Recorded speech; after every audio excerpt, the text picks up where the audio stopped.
Having to go to work on a rainy day. Why is my boss always so difficult? Even my lover doesn't understand me. She's just so selfish. Do these complaints sound as natural to you as breathing? A social psychology researcher, BION, once pointed out that complaints are like bad breath. When they come from someone else's mouth, we notice them immediately. But when they come from our own, we often remain completely unaware. Complaining is essentially telling our subconscious mind, things aren't right. My life isn't going as I wish. Besides piling on more stress, complaining does absolutely nothing to improve the situation. It's like creating an echo chamber where negativity just keeps bouncing back, amplifying our own frustrations. BION observed that our modern society is filled with so he launched a global challenge, the 21-day complaint-free habit, which has since helped more than 6 million people make positive, lasting changes in their lives. From this movement, he wrote his famous book, A Complaint-Free World. How to Stop Complaining and Start Enjoying the Life You Always Wanted. Reading this book, you'll realize that chronic complainers often mistake their grievances as a form of salvation, but in the end, they only bury themselves deeper in a pit of negativity. In truth, complaining is just anger in disguise. At our own deep-seated sense of helplessness, it's a mask hiding a profound fear of change, a weak escape for souls who lack the courage to act. A person with true inner strength, clarity, and a conscious awareness moving toward awakening will never complain or cast blame. As the old saying goes, the strong don't blame others, the wise don't complain about themselves. However, it's important to note that stopping complaints doesn't mean pretending everything is perfect. The key is to clearly recognize the underlying causes and psychological motives behind our own complaints. Only then can real, meaningful change begin to happen. When you stop complaining about yourself and stop complaining about others, you'll find that nothing in the world can truly disturb your peace anymore. As the author says, you don't need a perfect world to stop complaining. By stopping your complaints, you create a perfect world that is already within your reach. Now let us listen to a reflection from BION titled, A great soul never complains or blames. Allow yourself to reclaim the fragrance of your soul. Radiate love, attract good fortune, and immerse yourself in true, unshakable happiness. Those who constantly complain about their hardships can never truly move toward a better life. Very few people even realize how often they complain, because, for many, it has already become an ingrained habit. That habit convinces you of a lie. I need to complain because it helps me release my frustration and gain the sympathy of others. In his book, the author recalls a pivotal moment from his childhood. As a chubby boy, he never felt particularly offended when other kids called him fat. But one day at a party, feeling shy, he lamented to his friends that he was too fat to ask a girl to dance. Immediately, his friends rushed to his defense. When another kid walked over and casually called him fat, one of his friends glared at the boy and snapped, "Hey, shut up!" Others quickly chimed in, saying things like, "Don't tease him. Being fat isn't his fault." The author remembers this moment vividly, as if he had just discovered a secret weapon. From that day on, he gradually learned to turn complaints about his weight into opportunities to receive attention and sympathy. This habit followed him as he grew older and entered the workforce. When he didn't get a favorable shift at his job, he would complain that it was because he was overweight. People would quickly reassure him, "That's not true at all. You're great at what you do." And he found a strange comfort in hearing those words. When he was fined for a minor traffic violation, he blamed it on being fat, and his friends would join in by mocking the police officer. Complaints became like a kind of mental drug, something he was addicted to, a tool he used to manipulate his social world. Eventually, he didn't even realize he was complaining anymore. It had become an unconscious act, as natural and automatic as breathing. Many people fall into this exact same spiral in their own lives. When you constantly play the victim complaining about your body, your weaknesses, or your difficult circumstances, you may gain some temporary attention and a fleeting sense of comfort. But at the same time, you are forfeiting the opportunity to actually change yourself for the better. You might say, "I'm too fat, so nobody will ever like me." Perhaps just to hear others respond with, "No, you're beautiful in your own unique way."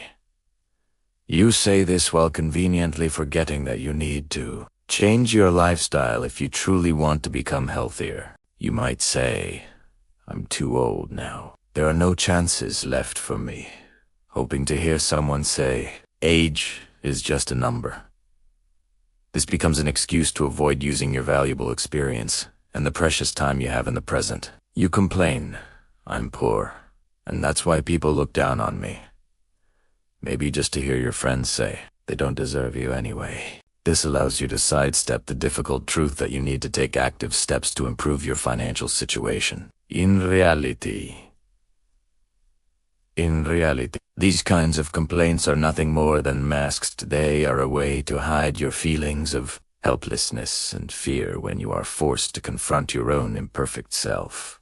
These complaints paralyze you, casting you in the role of a helpless victim who needs to be rescued. This prevents you from becoming the hero of your own story, the one who bravely solves problems, builds a healthier lifestyle, focuses on personal growth, or works to improve their relationships. Instead of taking action, you choose to dwell on perceived injustices and constant disappointment. The author refers to these as complaints, born from a state of unconscious helplessness. These words, though they may seem insignificant, carry an immense and destructive energy. Complainers never consciously want bad things to happen to them, but ironically, their persistent complaints attract even more negativity into their lives. Voicing your frustrations may provide a moment of temporary relief, but the underlying resentment creates a powerful negative field around you, pulling you deeper and deeper into a cycle of suffering. One author once wisely said, "Humans will always try to prove their own beliefs. Whatever you consistently complain about, life will find a way to show you more of it. If you keep speaking in negative terms, your mind will be conditioned to focus on and manifest those unwanted outcomes. Over time, your life becomes unstable, and you find yourself trapped in a vicious cycle of your own making. The greatest tragedy a person can face is using their own negative words to predict and create their destiny. The more you complain, the harder it becomes to ever find your way to a peaceful and fulfilling life. A truly strong person never complains about others. Beyond murmuring about their own lives, people also have a tendency to complain about those around them. Unhappy relationships, whether in love or friendship, often share a common trait. One side habitually blames the other, or both sides are locked in a cycle of mutual complaint. When we complain, our relationships stagnate and deteriorate. This is because complaining forces us to overlook the positive qualities in others, fixating only on what leaves us dissatisfied. Once you start frequently blaming someone, you'll find yourself discovering more and more reasons to complain about them. This habit traps you in a state of constant dissatisfaction while making the other person feel insecure and inferior. Anyone who is constantly on the receiving end of complaints will eventually feel drained, frustrated, anxious, and even mentally overwhelmed. This dynamic doesn't just apply to our closest relationships. It extends to all our social interactions. Every day, we encounter countless people and face various situations that can make us feel uncomfortable. The moment our complaining mode switched on it can trigger a massive and destructive butterfly effect. Ironically, even when you consciously recognize that complaining is unhelpful, you often find yourself unable to stop. You feel powerless, trapped in what could be called a state of conscious helplessness. So why can't we stop complaining even when we know it's detrimental? The answer lies in the addictive mechanism working behind the scenes. Research reveals that when you complain, the emotional pain you experience triggers the release of endorphins. These are natural, morphine-like chemicals produced by the body to relieve pain and create a fleeting sense of pleasure. Spiritual teacher Eckhart Tolle introduced the concept of the pain body, an entity that exists within each of us. This pain body feeds on and grows stronger through negative energy, bad news, conflicts, and, most importantly, complaints. That's why, although negative emotions make you feel terrible, the endorphin rush they provide stimulates your pain body, giving you a strange and perverse sense of excitement. Once you start down the path of complaining, it becomes incredibly difficult to stop. It functions like a psychological drug, something you simultaneously hate and cannot let go of. You might not even be aware that you're addicted to this state, just as a person who drinks coffee every day eventually forgets its inherent bitterness. Understanding this mechanism shows us that quitting complaints is not merely about breaking a bad habit. It's about engaging in a form of emotional detoxification or addiction recovery. You can only begin to heal when you become aware of your inner pain body and start to cultivate more self. If you truly want to heal, you must stop feeding that pain body with your own complaints. It is also crucial to remember that you cannot expect everyone around you to stop complaining overnight. For them, too, complaining is an addiction. They are also unhealed individuals, carrying their own incomplete pain babies. Therefore, instead of demanding that they change, the most powerful response is to offer them compassion and empathy. Dr. Will Bowen, in his work, identifies 5 core reasons why people complain about others, which can be remembered with the acronym GRIPE. Understanding these underlying motives is the first step toward letting go of this destructive habit. First, G. Get attention. Complaining is a powerful way to attract attention. People who complain about their difficulties or about others are often simply seeking recognition and sympathy. When someone complains to you, they might be looking for validation, hoping you'll take their side and confirm that they have been treated unfairly. Second, remove responsibility. Complaining can be a defensive maneuver, a way to deflect accountability for one's actions. Even before a situation has fully unfolded, some people prepare their excuses in advance.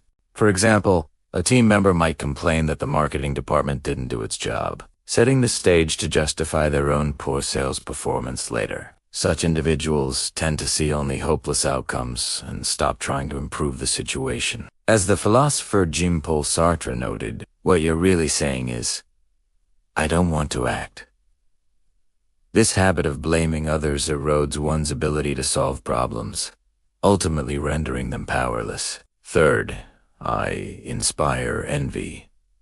Sometimes, complaining about others is a thinly veiled attempt to make oneself look superior. For instance, when someone says, "My partner is so messy," they are subtly boasting that they themselves are neat and organized. Or when someone criticizes another's driving skills, they are implicitly suggesting that they are a better driver. This type of complaining is a quest for admiration, a psychological tactic for self-promotion. However, research in social psychology reveals a fascinating twist.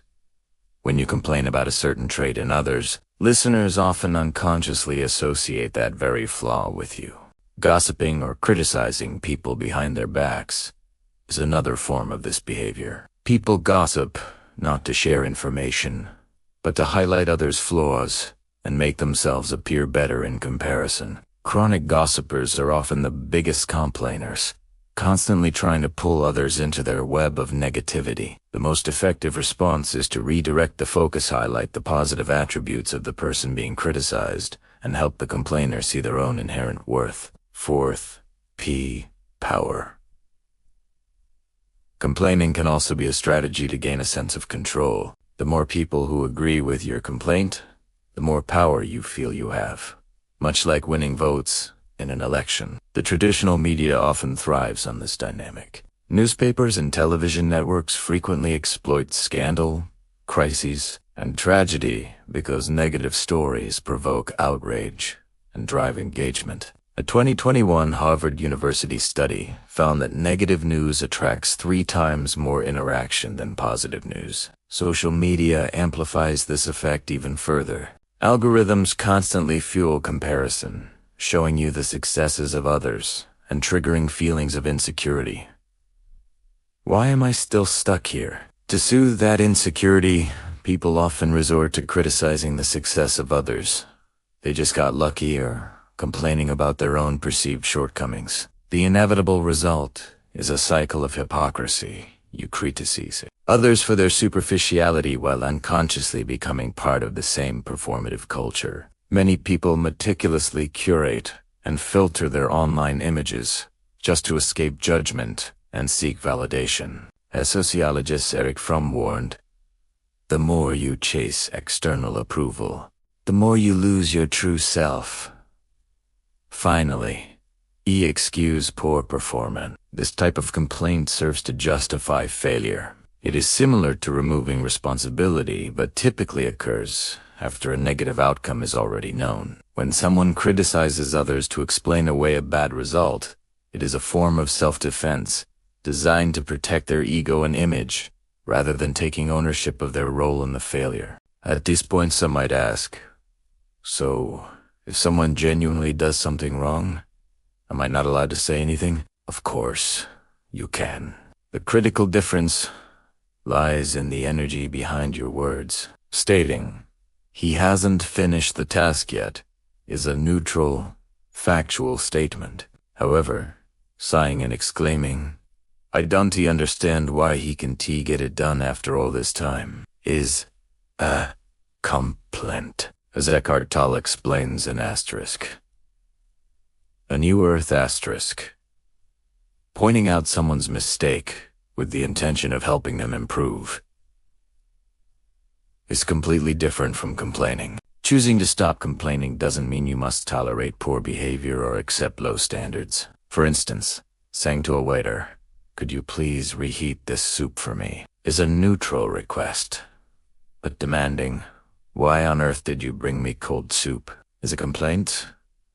Pay close attention to your language. If you frequently find yourself starting sentences with phrases like why, how come, or always, again, these are clear warning signs of complaint and blame. Complaining is an act that emits negative energy, poisoning the atmosphere around you. So, the next time you feel the urge to voice a grievance, simply ask yourself, do my words carry one of the 5 motives of GRIP? If they do, you are likely caught in the insidious trap of complaint and addiction that drains your emotional energy instead of liberating it. By becoming aware of this pattern, you can begin the journey of breaking free and reclaiming your inner strength. The author astutely observes, pain complains. Complaining creates more pain. This is the very definition of a vicious cycle of negativity, a downward spiral that drains your energy and joy. To break free, you must first stop complaining. This single act is the starting point for stepping into a positive cycle, where the more positive you become, the happier you feel. By understanding the hidden motives behind your own complaints, you can transition from a state of unconscious powerlessness or even conscious powerlessness into a person who lives with profound awareness and strength. From this newfound clarity, you begin to experience a life free from the endless troubles that once plagued you, a life of peace and genuine contentment. To achieve this transformation, you must start building specific habits the very moment you notice the first whispers of resentment or complaint rising within you. Below are several powerful methods, distilled from the insights of this book and combined with my own personal reflections. May these strategies help you become stronger, a person who lives a life without complaint. First and foremost, you must learn to stay away from what I call polluted zones.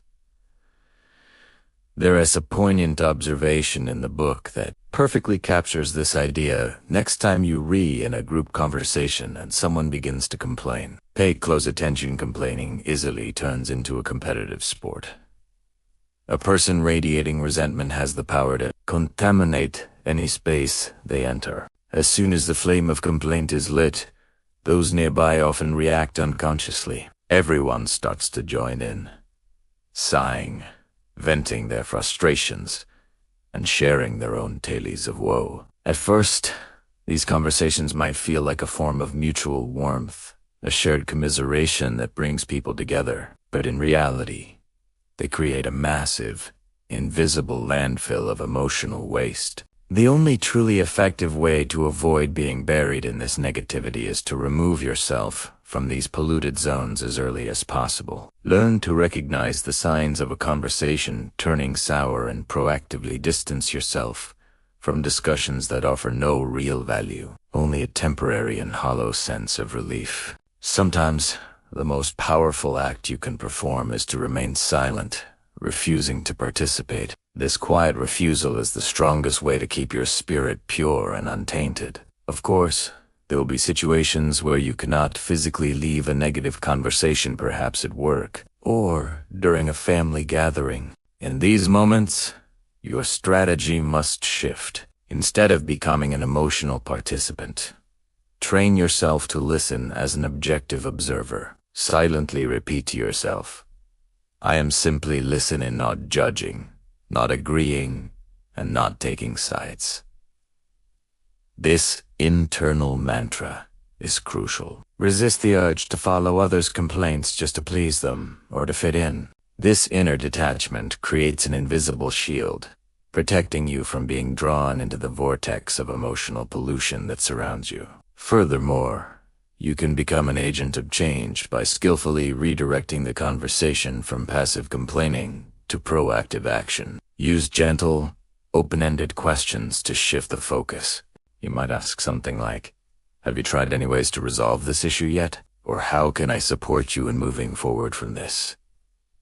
These questions are not meant to be confrontational. Rather, they serve as prompts that help the other person begin to see potential solutions. This simple act can transform a conversation from a breeding ground for negativity into a powerful opportunity for creativity, problem-solving, and personal growth. Finally, always aim to end the exchange with a word of genuine encouragement. Afterward, it is essential to cleanse your own mind. Take a few minutes to meditate, practice deep breathing exercises, listen to soft, calming music, or simply step outside and gaze up at the clear, open sky. This simple ritual allows you to maintain a warm, empathetic heart for listening while simultaneously releasing any negative energy that may have accumulated during the conversation. Listening without being poisoned is a true art delicate and beautiful balance between empathy and mindful awareness. You offer your full, undivided presence to the other person, but you do not allow their emotional burdens to become your own. You provide a space for them to be heard without sacrificing your own peace. And in doing so, you come to understand a profound truth. The most beautiful sound of all is often the sound of silence. In the ancient Tao Te Ching, the philosopher Lao Tzu wrote a profound line. Great sound is rarely heard. This seemingly simple statement holds a deep truth, that the most powerful forces and the greatest wisdom in the universe are often silent, humble, and unassuming, not loud, flashy, or boastful. The true beauty of silence is found in its profound stillness. Think about the grand movements of nature. The earth spins on its axis, the seasons change, and the tides ebb and flow, all with a quiet, immense power. This silent force is immeasurable, yet it governs all of life.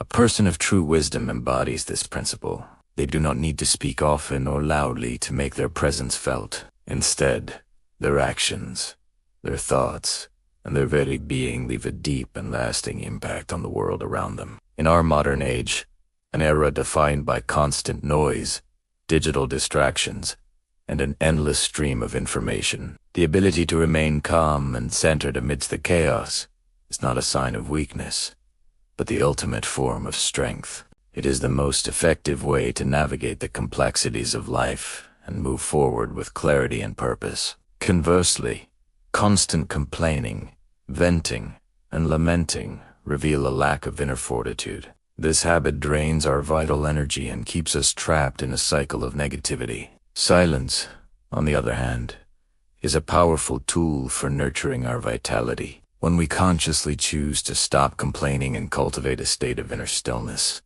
we begin to generate a field of positive energy. This inner calm acts like a magnet, naturally attracting solutions, opportunities, and peace into our lives without us having to strive or struggle for them. This is the hidden, yet immense, power of silence. So, the next time you are faced with a moment of disappointment, a wave of fear, or the sting of failure, and you feel that familiar urge to complain welling up inside you, try something different.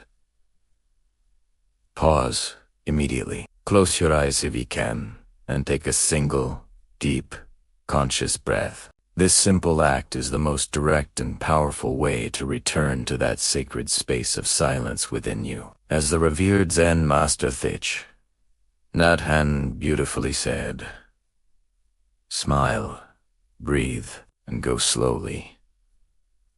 There is an unbreakable link between our state of mind and the rhythm of our breath. When your mind is calm, serene, and peaceful, your breathing will naturally become deep, slow, and long. When your mind is agitated, restless, or filled with anxiety, your breathing becomes shallow, rapid, and short. Recognizing this connection is the first step toward mastering your inner state. Therefore, you can begin to train yourself through the simple act of observing your breath. Focus your full attention on the sensation of the air entering your body on the inhale and leaving your body on the exhale. Practice this mindful breathing or a simple meditation technique before you react to a frustrating situation. It creates a crucial pause between a trigger and your response. Remember this fundamental truth. Silence is not an empty void. It is not nothingness. Instead, silence is a state of profound fullness, the fullness of your own inner strength, resilience, and wisdom waiting to be accessed. When you are confronted with pain, loss, or disappointment, resist the immediate impulse to turn your suffering into words, to broadcast your pain to the world. Just breathe and allow yourself to be quiet. In that sacred silence, you create the space for difficult emotions to be seen, felt, and gently dissolve on their own.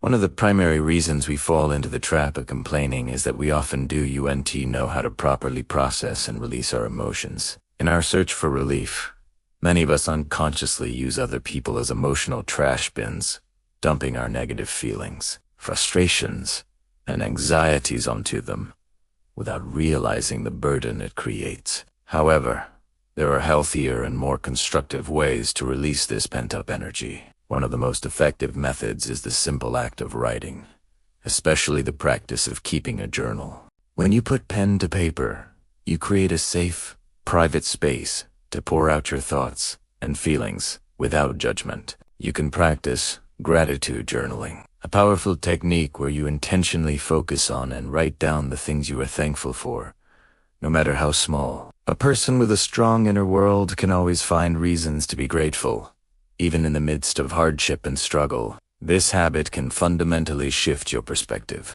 You might even consider joining a community or a group that cultivates this habit together, creating a shared sense of positive accountability. Instead of drowning in your pain or venting your frustrations in a way that only amplifies them, you can learn to redirect that powerful emotional energy. Channel it into a mindful walk in nature, a vigorous workout, the immersive world of a good book, or any activity that you truly love, and that brings you joy. These are not complicated strategies. They are simple, timeless, and wise ways to restore your inner balance and harmony. Life is inherently full of difficulties, and every single person you meet is facing their own unique set of challenges and silent battles.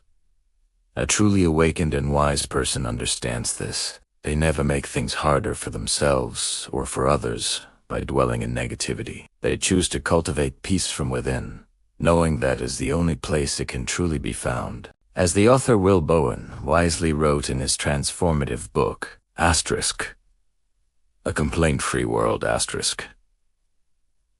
complaining is a human instinct, but true wisdom lies in stopping the complaint and focusing on the solution.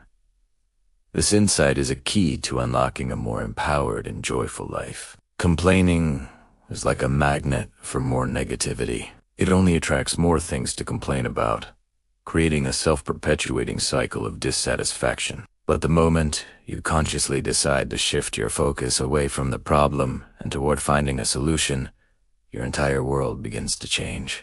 The energy you are expending on negativity is now freed up for creative problem solving. When you replace blame with compassion, substitute doubt with trust, and exchange calculation with genuine gratitude, the right answer, the best path forward, will often reveal itself to you with surprising clarity. As a beautiful saying goes, when you plant flowers on ruins, the world smiles back at you with beauty. Inspired by this philosophy, the author Will Bowen launched an inspiring global movement called the 21-Day No Complaint Challenge. The challenge is symbolized by a simple purple bracelet, but it has become a powerful tool for personal transformation. The rules are straightforward yet profound. First, you place a purple bracelet, or even just a simple rubber band, on one of your wrists. Every time you catch yourself complaining, gossiping, or criticizing whether out loud or in your own head, you must switch the bracelet to the other wrist. Each time you switch the band, your count starts over again from day one. The ultimate goal is to go 21 consecutive days without switching the bracelet. If you can achieve this, you have successfully completed the challenge. This deceptively simple challenge has resonated deeply with people across the globe, attracting over 6 million participants worldwide. Millions of individuals have used this tool to break free from the habitual patterns of negativity that were holding them back, stepping into a new realm of positive energy, personal responsibility, and profound inner peace. As the author reminds us, the power each person creates for their own life is infinite, far greater than we imagine. When the noise of complaints fades, the world becomes peaceful and limitless. So, if you feel ready for a change, if you are tired of the weight of negativity, I invite you to take on this 21-day challenge for yourself. Let every deep, conscious breath you take replace a weary sigh. Let every genuine smile you share replace a spoken complaint. After just 3 weeks of this dedicated practice, you will be amazed to meet a brand new, more resilient, and more joyful version of yourself. Thank you for listening. If you found this message helpful and believe it could benefit someone in your life, please share it with them. Don't forget to leave a like on this video, subscribe to our channel for more content like this, and turn on the notification bell so you won't miss our new videos released every week. We look forward to seeing you again in the next one.